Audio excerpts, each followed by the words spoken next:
La oración en el jardín.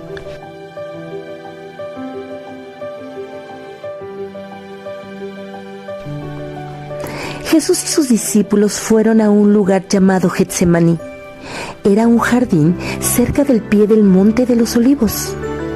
Jesús dijo a los hombres: «Siéntense aquí mientras yo oro». Entonces Jesús dijo a Pedro y a otros 2 discípulos, Jacobo y Juan, que fueran con él.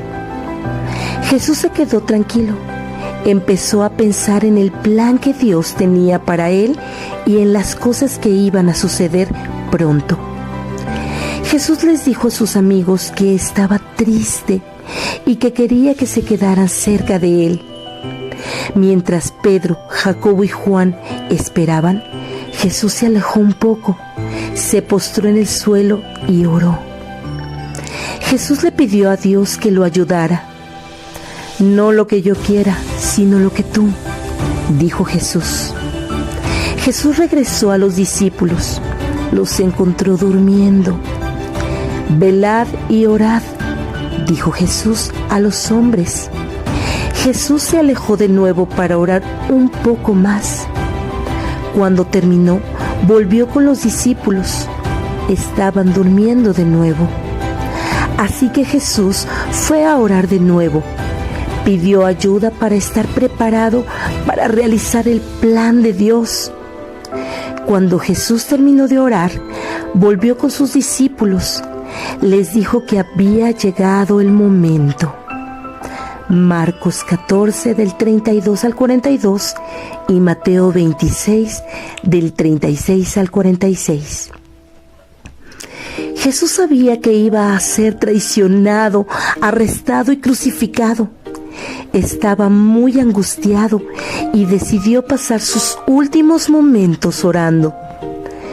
Comprendió que todos los acontecimientos que estaban a punto de ocurrir formaban parte del plan de Dios. Jesús oró comprometiéndose plenamente con el plan que Dios tenía para él. ¿Por qué estaba Jesús triste y pidiendo a sus amigos que se quedaran cerca? Jesús sabía que estaba a punto de cumplir el plan de Dios, sufriendo y muriendo por nuestros pecados. ¿Pensaba Jesús que la oración era importante? ¿Y cómo lo sabemos? Bueno, Jesús sí pensaba que la oración era muy importante, pues pasó parte de sus últimos días hablando con Dios en oración y pidiendo a sus discípulos que oraran por él. ¿Crees que otras personas que te conocen a ti creen que la oración es importante en tu vida? ¿Por qué sí o por qué no? Medita en esto. Oremos. Dios, gracias por enviar a Jesús a la tierra. Gracias por el ejemplo que nos dio Jesús, que incluso en momentos de gran angustia podemos hablar contigo y ser consolados. Gracias en el nombre de Cristo Jesús. Amén.